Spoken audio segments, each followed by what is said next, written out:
So you run a sandbox game. A game where you're not going to force players to do anything with their characters that they don't choose to do. It's a sandbox. You sit back and you let players guide the game. You let the players make their characters. You tell them have goals and all this stuff, and you hope they do, and then you go to start the game. Well, what happens? They say nothing. They're not doing nothing. Well, now what? Dead air. The game is going nowhere. What do you do? Okay, let's not worry about that. Let's backtrack to when players are making their characters. You're going to have to do your job as a game master and have an individual conversation with each player about their characters and what they want to do with them. And then you got to tell them that they got to get into the game and actually do something other than just having their character sit at a table, and whistle air for half an hour in the game doing nothing. Then you got to remind the group before you start. I don't want to just be, running dead air. This is a sandbox game. You have to make something happen. Don't just have your character sitting around doing nothing. Have them being active. Be active players. It's a game. We're not here to film a TV show or be casual in that way. So let's play a game. Let's make stuff happen. Let's get into the action, dialogue, whatever.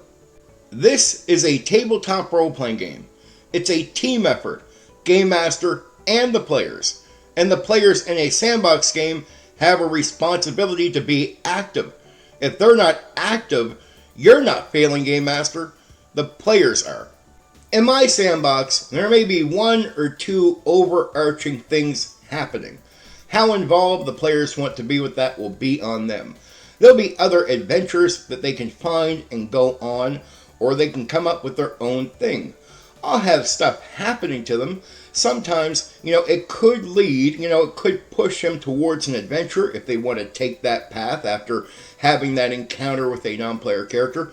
Or they may encounter things that have nothing to do with an adventure at all. It's just going to be that activity in the city or town, and that's it. And, if they're wondering afterwards, like, well, where do we go from here? Well, there is no going from here. That encounter, that thief, that thing just happened.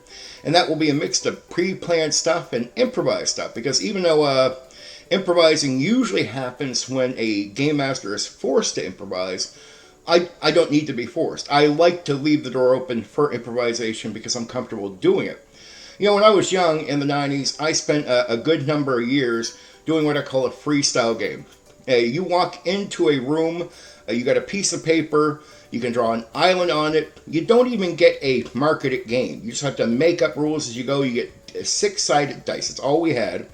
And then you sit there and run as long as you can. People would just make up characters. Magic really wasn't a thing. There's not too many wizards in a game like that. But you're allowing people to make up just these random characters with some equipment. And then you're throwing them into this island that you drew up in 10 minutes. And that's it. That's how you go. And then you got to see how successful you can run an interesting game under those conditions with no rules, no nothing, no prep. I could do it for more than a day. I've had runs where I started that game and we didn't stop until the next day, more than 24 hours later. Doesn't mean we didn't have breaks and all this, but it was some pretty insane days because it was my teen years and I had a lot of energy I don't have now in my 40s. The expectations in a sandbox game is going to be different than, say, a railroad. A railroad is where you get into the game, you might buy your equipment, you get out on the road towards a dungeon, you go do the dungeon.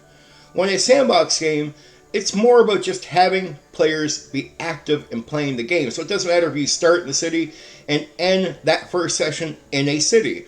As long as players had fun and they're being active and you get something to react to, you're fine. That's it. Big difference. So keep in mind that a tabletop role-playing game is a team game. It's a team sport. Players have to do their part to make it work. They don't just sit around saying, how does the DM get us to be enthusiastic about the game? Well, he doesn't, and that's not his job. You're supposed to bring that to the table. And if you haven't brought that to the table, you're a shit player. You should get up from the table and get the fuck out if you think the game master is supposed to kiss your ass and get you to be enthusiastic.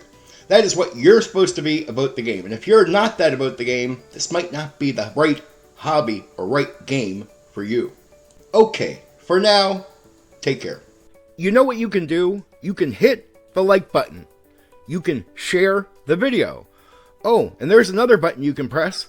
That one that lets you subscribe to my channel for more content. Oh yeah, there's that bell thing. You can press that so you know when I've uploaded a new video right away.